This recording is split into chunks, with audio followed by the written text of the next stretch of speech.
The University of Arkansas has new resources to help farmers manage costs, plus the impacts of importing beef from Argentina, and a lot more on today's episode of the Arkansas AgCast, which starts right now.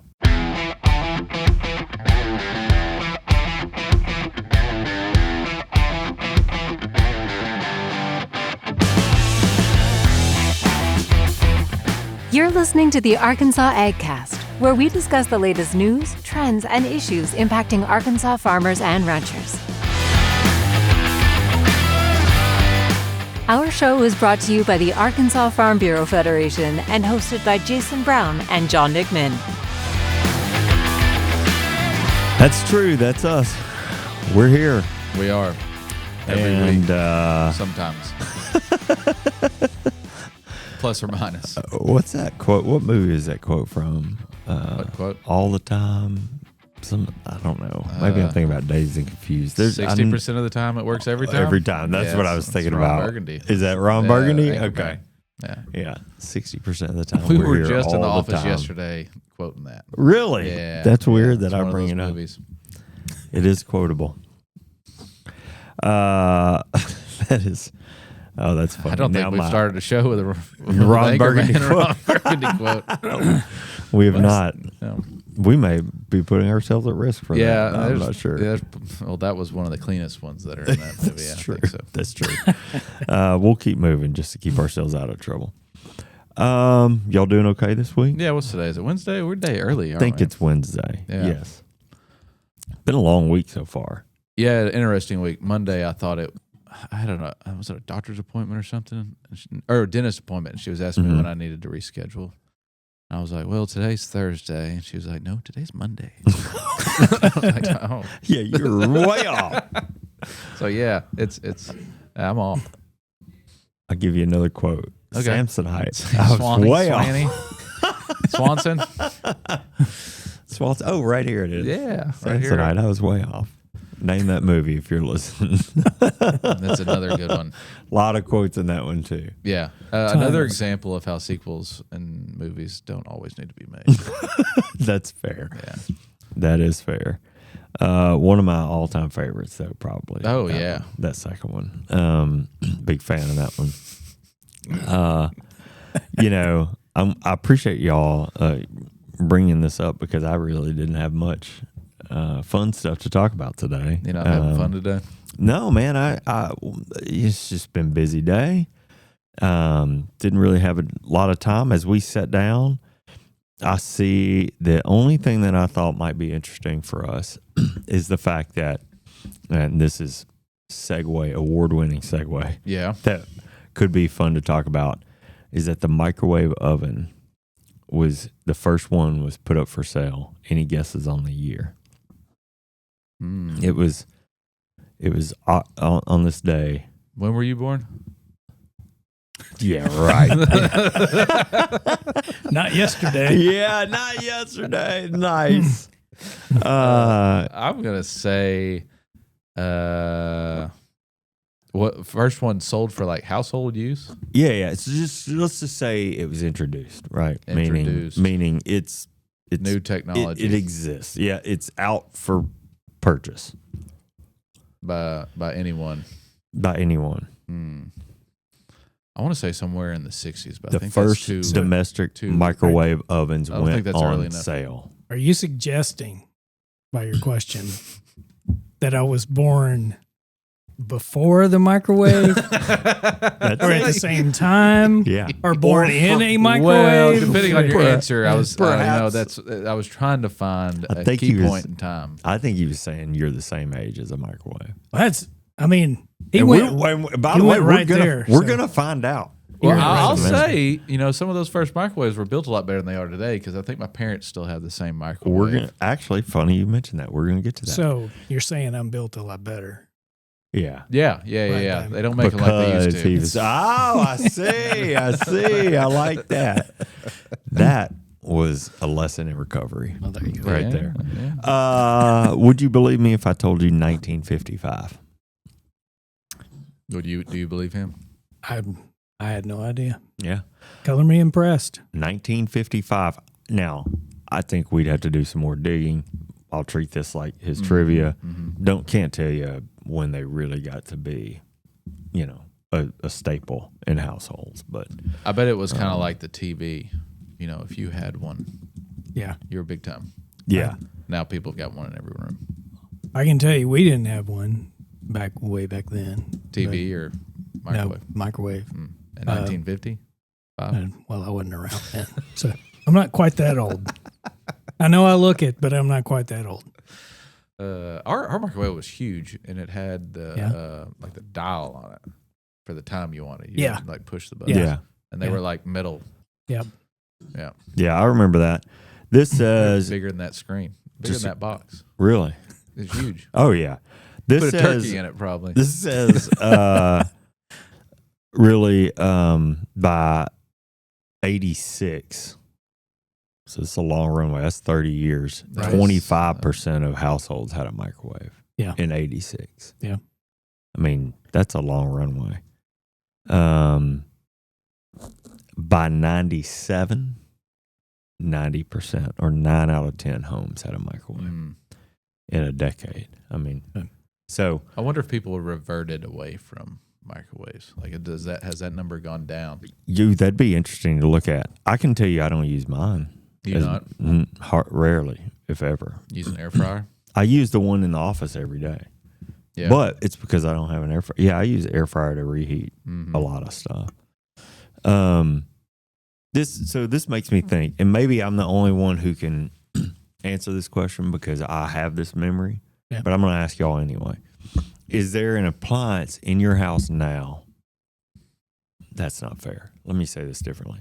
Is there an appliance that was eventually considered commonplace in households that you remember, appliance or anything like that, that you remember you're like coming into the house the first time? Does that make sense what I'm asking you? I don't. I'm going to give you my story. How about that? And maybe that will help you think about it. It's like the question didn't complete. Like, Yeah, I know. I'm trying to think, though, of something that we now think is like commonplace. Sure. Do you? But when you we first- couldn't imagine like, hey, that's the first time that thing has come into my house. But you remember it being the first thing that came into your house. Computer. For me, okay, what was it? computer. A computer. Yeah. Yeah. With internet. Like, Did you have a computer? I bet you had a computer before you had a computer with internet. I did not. I remember my grandmother had a computer before internet, and I remember we made a phone call on hers when she first got internet to my parents. Really? And we thought that was like time travel. Yeah. Yeah. That crazy. Yeah. But yeah, before that, the computer was just something we used to play. Was it Minesweeper or something? Mm-hmm. Yeah, Minesweeper. Mahjong, Oregon Trail. Oregon Trail, Math Blasters. Yeah. I played Math Blasters. It was just another video game console until we got the internet. Yeah. And a word processor. Yeah. We had that printer. You probably know what they're called, but with the holes, Oh, yeah. all the holes on the side that Yeah. feed the paper, and then you tear them off. Yeah, right. Like we had that kind of printer with Yeah, we our did first too. computer. Yeah. In our house, I Oh, forget. It's not it's like a dot matrix. That's Yeah. what I was going to ask. Yeah. Mine. I'll say mine because we'll work our way backwards. How about that? I'll never forget my dad walking in with the VCR. Mm-hmm. First ever VCR. Mm-hmm. Well, DVD, I guess, would be for me. Really? Because a VCR was always there. You started Yeah. with a VCR as a kid, Yeah. and eventually. DVD was like the thing. Yeah, but I guess maybe because Or CDs. DVD was just a newer version of, or CDs were just a newer version. Like VCR, we didn't have that. I mean, it was a newer version of Right. reel to reel, I guess, or whatever, but it just didn't, it felt like the first of its kind. Right. But I remember my mom saying like, "Oh my gosh, how much did you pay for that?" And it was something like $300 or maybe more. That's probably more. I Really? remember. Back then? Oh, yeah. I remember being a kid, just being in disbelief that we A, had the money to spend on it, but B, would prioritize that thing. And I don't remember what, but I can see it right now. I can see the remote for it. It was astronomical. I mean, I think the first CD players even were, $500, Yeah. maybe more. Yeah. So, That's crazy. by today's standards, that'd Yeah. easily Yeah. be $1,500, $2,000. Sure. It was insane. for new technology. Yeah. That's just the way things are. Yeah. Do you have one that sticks out in your mind? I remember when we got a microwave. Really? To my knowledge. I mean, that's because I didn't remember it before then. Right. But yeah, that was a pretty big deal. I've got a hot take on appliances. One in particular. We haven't had a hot take from you in a minute. Are y'all toaster oven people? Mm-mm. Don't own one. Do you have a toaster oven that sits on your counter? Not a toaster, not a toaster oven, like a little mini oven. No. I have two things on my counters. One is a blender, which I use nearly every day, and the other is the air fryer. Well, we've never had a toaster oven. But I know people that have or do. Why? Yeah, your oven literally does the same thing. My toaster oven is the oven. Yeah. So it's funny you mentioned this. I'm not mad at it. I just want to know, why do you have the same thing, just in a smaller version of it? Well, now that we're talking sort of generationally, like what's funny is my grandparents always used a toaster oven. Yeah. And so did my dad and mom always used a toaster oven. Twofold. One, you don't heat up the house in the summer nearly as bad. Two, there's just two of us. We don't need that much. Like, right. And they do, use it for toasting bread a lot. My grandmother would cook biscuits in it, or whatever, because you just didn't need it's about efficiency, for that generation probably. And like, why would I heat up this big space when I need it? It probably speaks a lot about me. We don't have a toaster because I just turn the broiler on in the oven. In the oven? Put my bread in it. Yeah. So that limits or that increases space in my little bitty kitchen we have. Yeah. Yeah. So I'm all about no stuff on the countertops, man. I'm so old. We used to go out in the front yard and hold it up to the sun to toast it. Man. I do think that hot rock. Hot rock. Wrap it in foil. Crack an egg. But yeah, I mean, it's crazy. And now that we've just been sitting here talking about this, I mean, probably could also have been on the list as the portable CD player. Sure. By name. You'd have to carry a pillow with you. The skipping. The probably most notable in the brands was the Discman. Yeah. Yeah. Well, is that the same people that made the Walkman? It is. Yes. Sony. Yeah. I skipped like crazy. However many of them I had. What about when you had to use a portable CD player in your vehicle? Are you that old? No, I've seen that. But I did have, which this isn't that long ago, but I'm sure kids in high school or even college wouldn't even know what this is. The aux cord. Mm-hmm. Well, the car I had didn't have a place you could plug in aux cord. So you had different options. You could plug it into like the little cigarette lighter thing and tune it to a radio station, and then it'd play sort of Bluetooth-ish. I had the tape player. Yeah, buddy. Tape with a wire in it. Heck and plugged that up to my phone. I remember my dad was just like, "What have you done to this radio? Pulling the wires out of it." I just hit the eject button. Nope. Yeah, nope. It's right here. What is that? I remember one of the first versions of the cigarette lighter version of that, and it was so unreliable that I went back to. I had to go back and buy another one of the tapes with the aux cord in it because I'm like, no, that's a way better. So I found like there was one year in college we all had those things. But I was having to go back and forth almost weekly from Stuttgart to Fayetteville for a school project, and I'd have that radio on it. I found that if I passed a car that also had that, I could. It was always there was 2 or 3 different radio stations that you could always pick up, or you could play your phone on, and I could pick up the car next to me, whatever they were listening. Whatever they were became a listening game. to. Yeah, and I'm like, I'm gonna pull up these people, see what they're listening to. I remember that too, because there was only a few stations that worked that well. Way low on the dial. Yeah. But yeah, I'm thinking about the portable CD player and cell phone probably has got to be on the list too, because I do remember the first. It was for me when I was like a senior in high school, I think, and then that didn't last too long. Do y'all still have a landline at your house? No. Now? No? Yeah. No, we don't either. When do you remember the last time you had a landline? Easy. My college dorm room. Really? Mm-hmm. Yep. But I didn't have a cell phone when I got to college. All I had was my college dorm room, and you could pay $10 extra a semester for caller ID, which they gave you the device. Yeah. You went and got it from the university. Yeah. And then I had an answering machine. But yeah, I mean, my first year, of course, I went to school in 99. So I think we had a phone in different our century. dorm room. We didn't have air conditioning though. I had a cordless phone. I even sprung for a cordless phone for my dorm room. Wow. Like I yeah, really that was big needed time. that. I remember when we got a cordless phone at that house. Yeah. Or like the keypad too instead of the rotary phone. Mhm. We went to the push buttons. Wow, that was big. Yeah.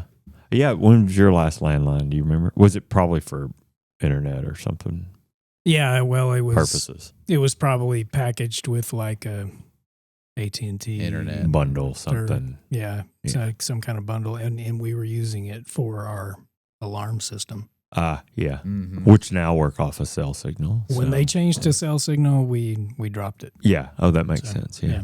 Do y'all remember? Well, we probably need to move on, but last thing. But did y'all have? We had this phone number in Stuttgart that you could call, and it was a community phone number. And when it picked up, you typed in whatever code was for your Pee Wee football team, and the coach would leave a message and tell you what time practice was, or if it rained, he would leave a message on that number to say practice is canceled. No. Like all sorts of different things within town. What where- year I did you love come that. from, future man? I love that. Y'all Yeah. didn't have that? That's That's great. pretty What was cool, that- isn't it? What was that I called? actually would prefer that right now over the group me that we 'Cause, have like, to yeah, use there for was an volleyball. email. Yeah. But now that you bring that up, that reminds me of growing up.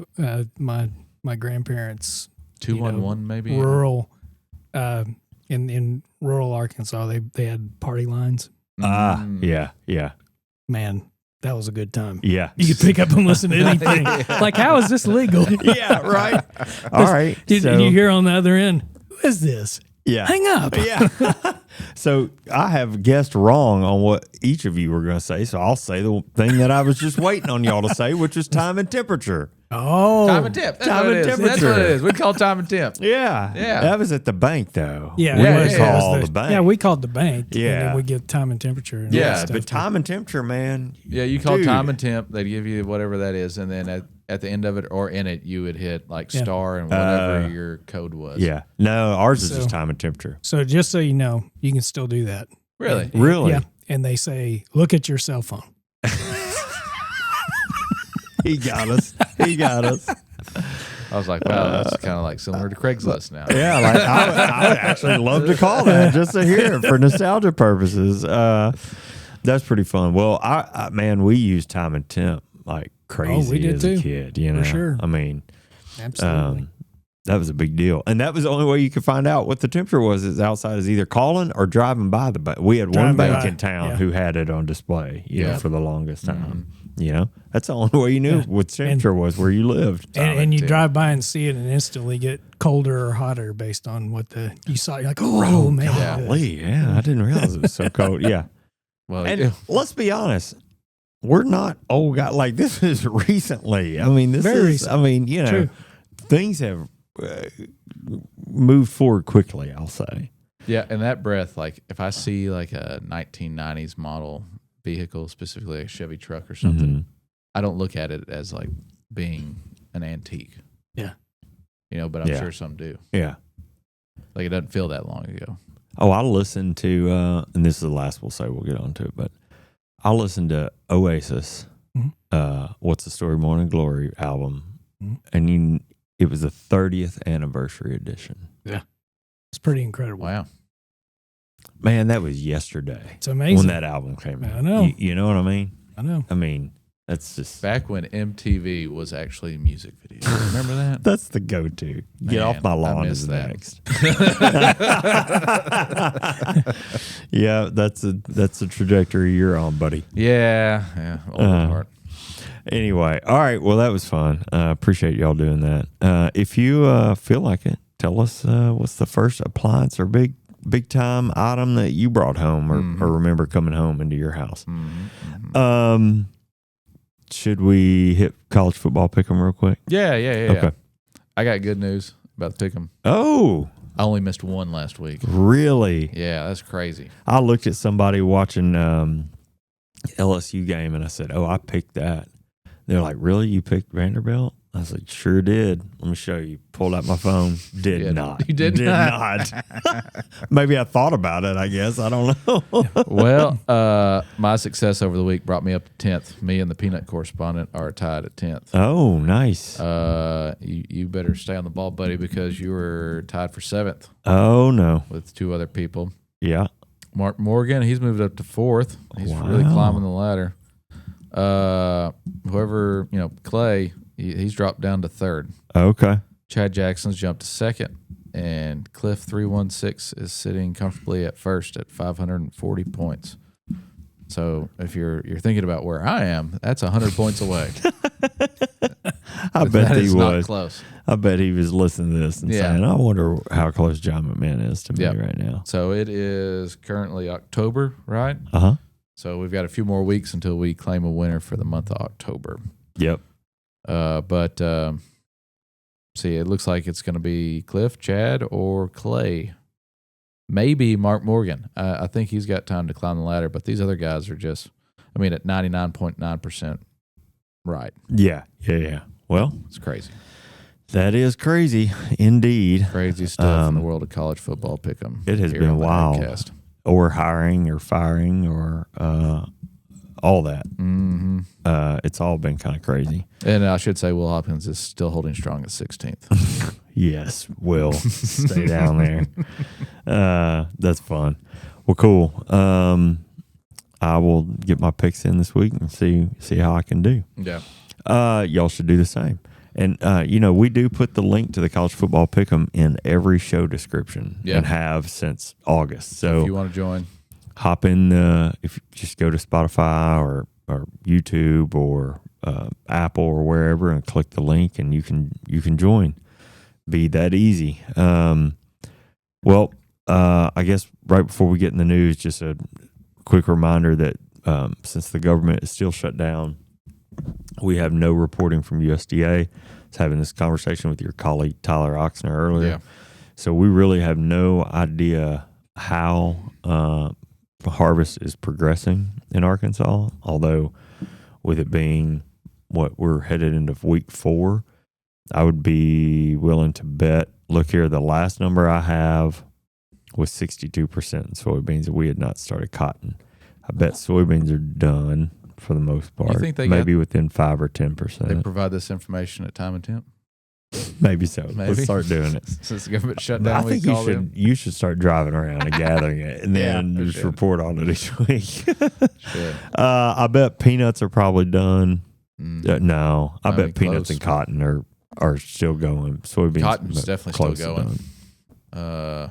Corn should be done. It was done before we started reporting. We don't need that reporting. We can just sit here and guess on what we think is going. Listen to our guesses. Yeah, corn and rice are done. I would almost guarantee that. Soybeans aren't done, but they're close. And then cotton and peanuts will round us out. Mm-hmm.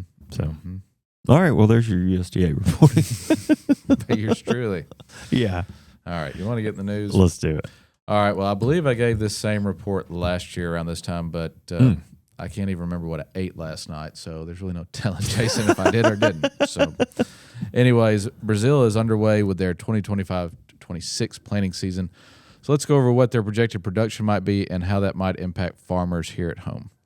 So early projections are pointing toward another record in soybean and corn acreage for Brazil, according to Brazil's national supply company, CONAB, or CONAB, or however you want to pronounce that. Yep. Soybean area is set to jump 3.5% to 121 million acres, the largest ever. So for comparison, U.S. growers put in about 81 million acres this season. If weather holds, that could translate into 6.5 billion bushels of soybeans, which would also be a new record. The push is fueled by strong demand both at home and abroad, particularly from China, which has turned almost exclusively to Brazil for soybeans after backing away from U.S. purchases. We all know that. From January through September, Brazil shipped 3.45 billion bushels of soybeans, 77% of it to China, and total exports are expected to hit nearly 4 billion bushels next year. On the domestic front, Brazil's biodiesel policy is adding even more momentum. As of August, the government increased its biodiesel blend, a requirement from 14% to 15%, meaning every gallon of diesel now includes 15% biodiesel, most of it made from soybean oil. That change, part of Brazil's Fuel of the Future, quote-unquote, program, is expected to boost biodiesel demand by about 7%. But even with record demand and acreage, Brazilian soybean producers are feeling the pinch. Production costs are up roughly 4%, and margins are sliding. Analysts at the University of Sao Paulo? Yeah. Anyways, a university in Brazil estimate gross margins dropping from $165 per acre to about $105 an acre. Once you factor in rent, depreciation, and interest, those margins actually turn negative, roughly minus 90%, negative $90 per acre. That should be pretty familiar to what we're dealing with here. Corn is following a similar path. CONAB projects Brazilian corn acreage up 4% to 56 million acres.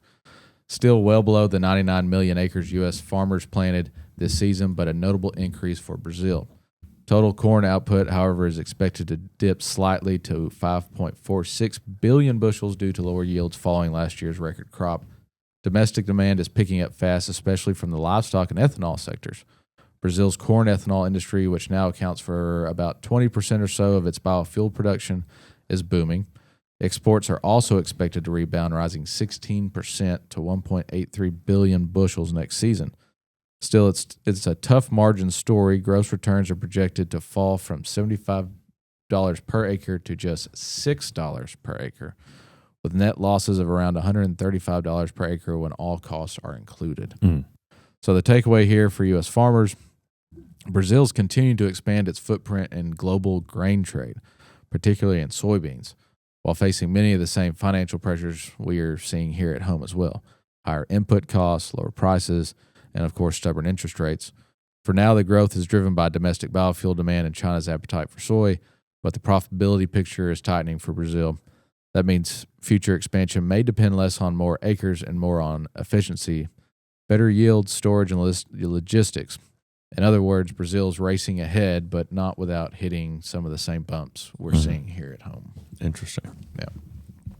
Well, a lot of information, a lot of numbers there. Obviously, that record acreage is not going to help with commodity prices when you're looking at the world supply. No, yeah, I think that's just going to stock more stock on top of stock. Yeah. And, talking about impacts of the government shutdown, I mean, we're not able to see that WASDE report, which reports on world supply. Yeah. So it is interesting to see that they're having the same. I mean, I don't know why it'd be that interesting, but inputs are inputs, right? And the cost is a cost. But it is interesting to see that they're having the same issues with high expenses and inputs as we are. Right. Even though they're exporting a large amount, compared to us. Given that, yeah, exactly. All right. Well, as we discuss regularly on the show, farmers across Arkansas are facing a growing season of tight margins, forcing them to look for every possible way to manage expenses without sacrificing productivity.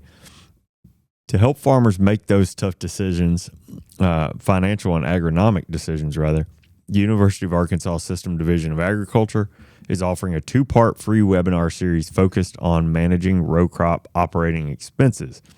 The first session takes place on October 28th, that's next week, at 9 a.m. on Zoom.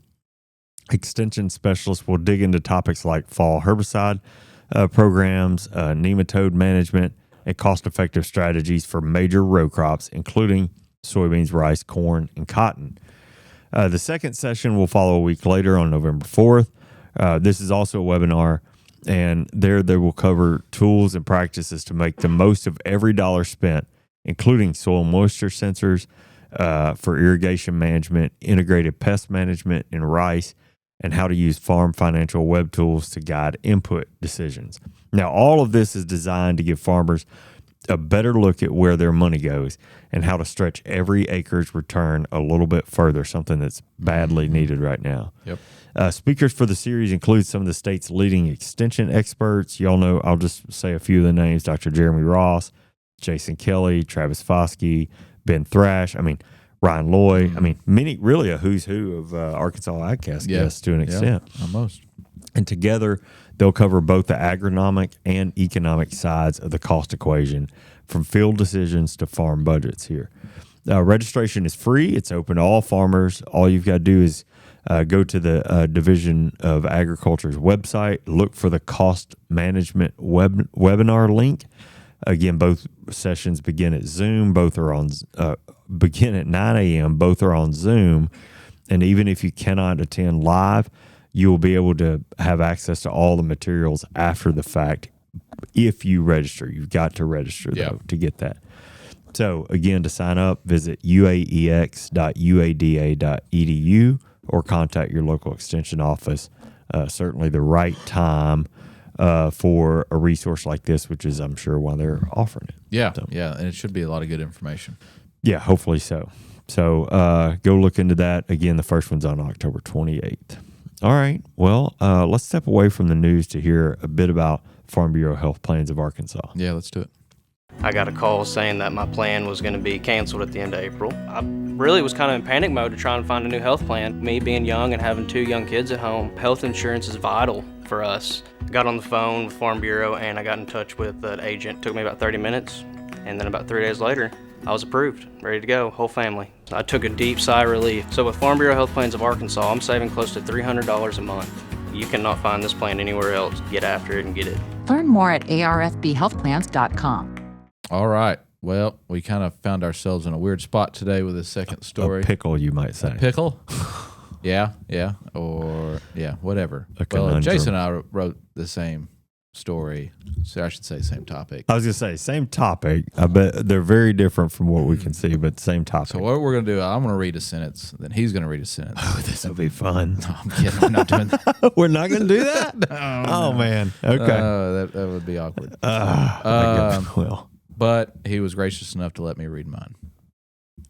Or am I gracious enough to let you read yours? No, you go ahead. You want to flip a coin? Anything to avoid reading, it's straighting off a sentence at a time. You want to read my story? No, I don't. You're much more long-winded than I am, so I do not. All right. Well, anyways, the White House made the news this week after floating the idea of fighting inflation, specifically consumer beef prices, with importing more beef into the U.S. Comments from agriculture came quickly and harshly. So let's dive into kind of what all that entails. Let's do it. I'll be judging the whole time. Yeah, just act like you have no idea what I'm about to say. Okay, I will. Okay? I will. Play pretend. Okay. Cattle producers were caught off guard this week when President Trump floated a new idea to tackle high beef prices by buying beef from Argentina. Speaking aboard Air Force One, he said, "We would buy some beef from Argentina. If we do that, that will bring our beef prices down." Those comments alone sent shockwaves to the cattle markets. Feeder futures dropped more than $9 to close the week as traders reacted to the possibility of new imports flooding an already uncertain market.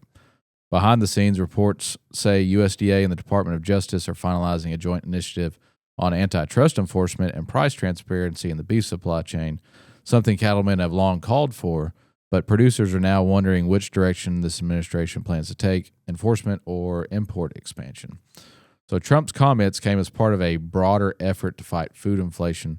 Drought has cut the U.S. cattle herd to its lowest level in decades, and beef prices remain elevated. Reduced imports from Mexico have tightened supply even further, probably because of the New World screwworm. But Trump's proposal to purchase Argentinian beef isn't just about consumer prices. It's also tied to his financial support for Argentina's struggling economy. The U.S. is reportedly offering $20 billion credit swap line to help stabilize Argentina's currency and support the country's president, who is one of Trump's closest allies. In Trump's words, "We worked our magic." Reactions from farm country were swift and sharp. The American Farm Bureau Federation warned that just the mention of beef imports created new instability in the market. President Zippy Duvall said cattle producers have been operating in the red for years and can't afford another hit. And, quote, "flooding markets with foreign-grown beef could affect our nation's ability to remain food independent." Many producers agree after years of drought, high feed costs, and rebuilding efforts, U.S. ranchers are finally seeing a path to recovery. Adding imported beef at this point, they say, risks undercutting that progress and discouraging herd rebuilding at a time when domestic supply is already tight. So the blowback hasn't come just from cattle country. Lawmakers and farm groups also across the Midwest are questioning why the U.S. would extend billions to a major ag competitor. Senator Chuck Grassley asked, why would the U.S. help bail out Argentina while they take American soybean producers' biggest market? Good question.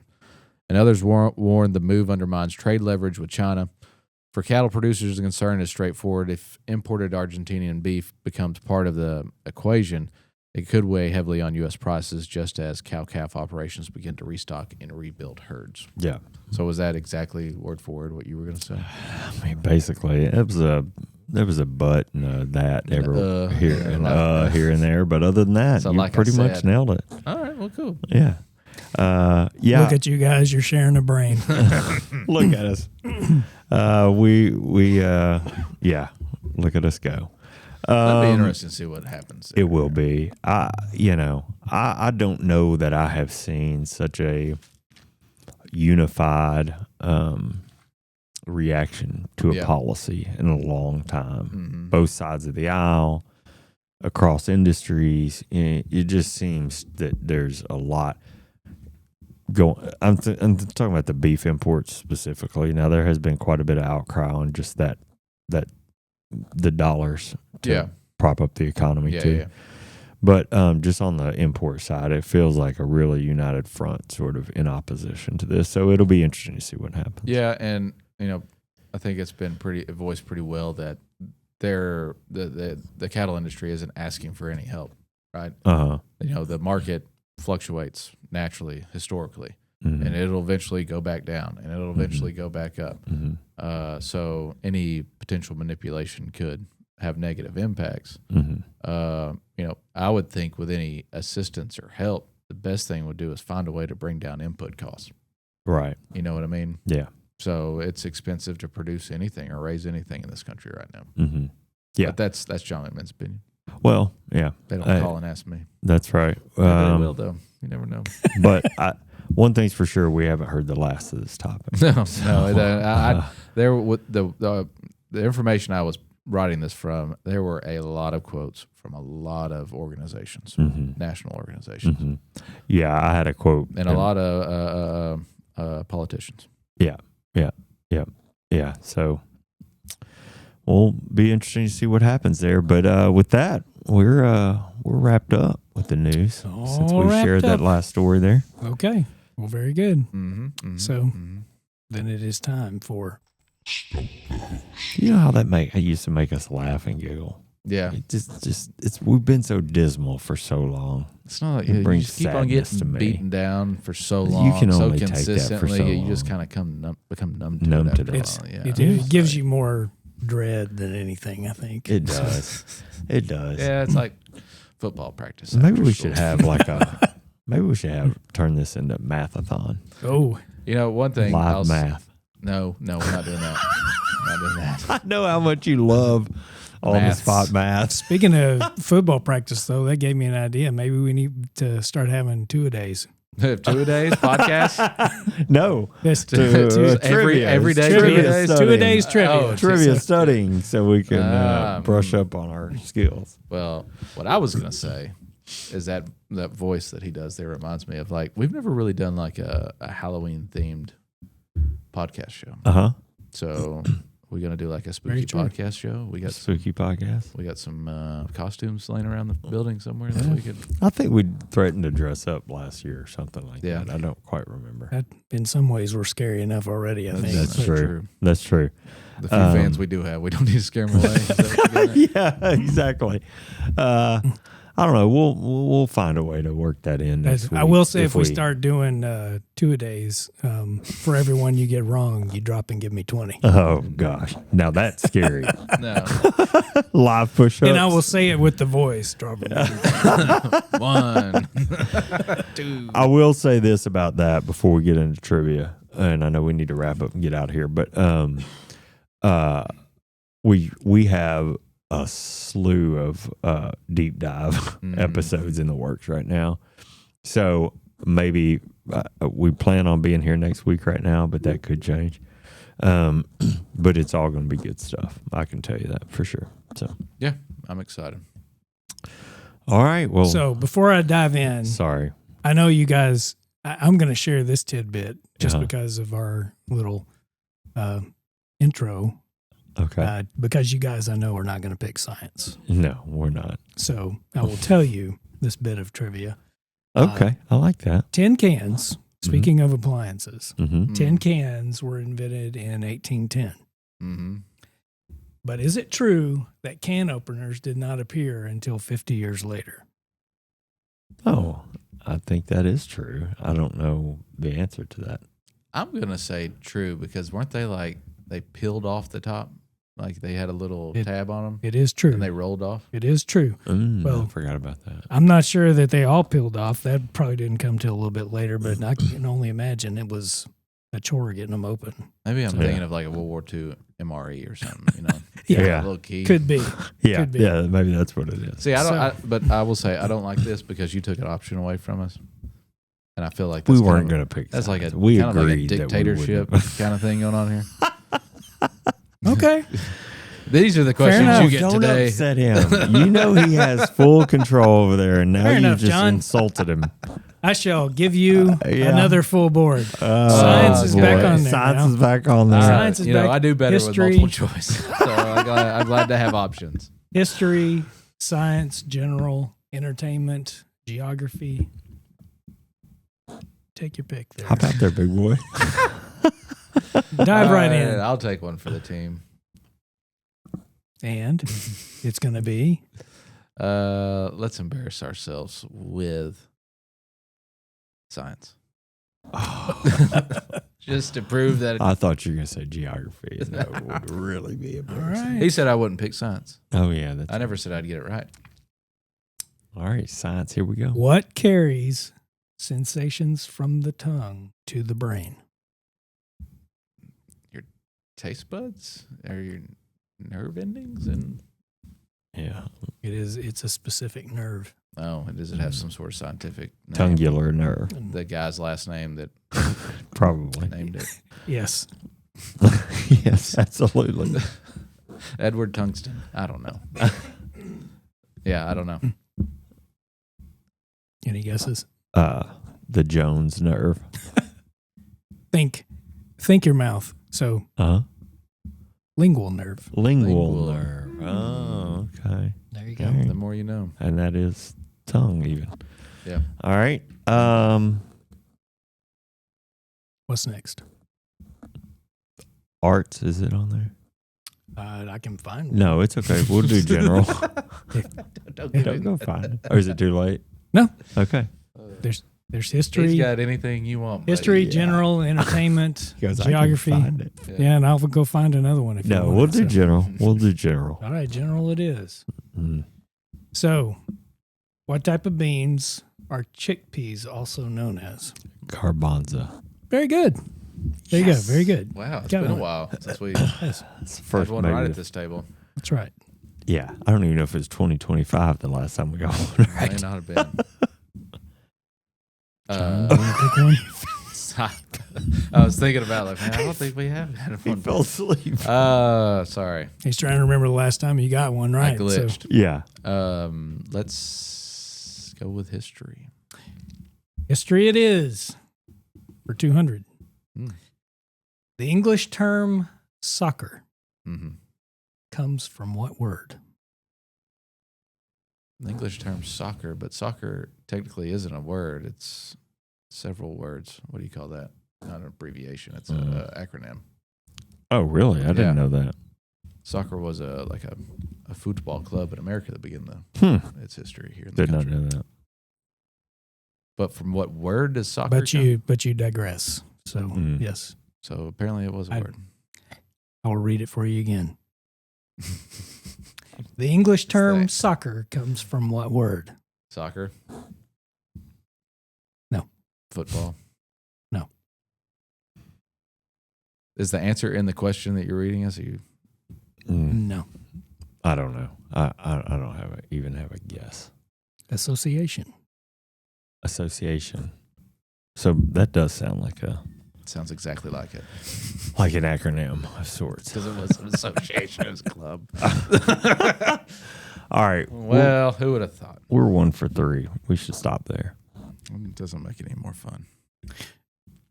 All right, one more, All right. Here we go. just for fun. Okay, you're picking. We're going long anyway. Okay. Entertainment. What Uh-huh. is Ozzy Osbourne's real first name? Or was? Yeah, it was, right. George? Augustus. No. It was John. John. How about that? Well, that's an odd comparison. There you go. Worth it. Hey, exactly. Yeah, That's worth why- It was I John like that one. Osborne. John. That's why I had to Osborne. share I it, assume so. it's Osborne. I don't know that. I would imagine he had a different name. That's probably a stage name. So. Yeah. All right. Well, listen, that wraps up the news for this week. Thanks for following along with the Arkansas AgCast. We're grateful for you taking the time to watch and listen. Yes, we are. Remember, you can catch new episodes of the show every Thursday afternoon. Find video episodes on Facebook and YouTube. Listen to the audio version wherever you listen to podcasts. And make sure to subscribe and leave us a review when you have a few extra minutes. The Arkansas AgCast is brought to you by the Arkansas Farm Bureau. I'm Jason Brown, And I'm John McMahon. and we'll see you next week.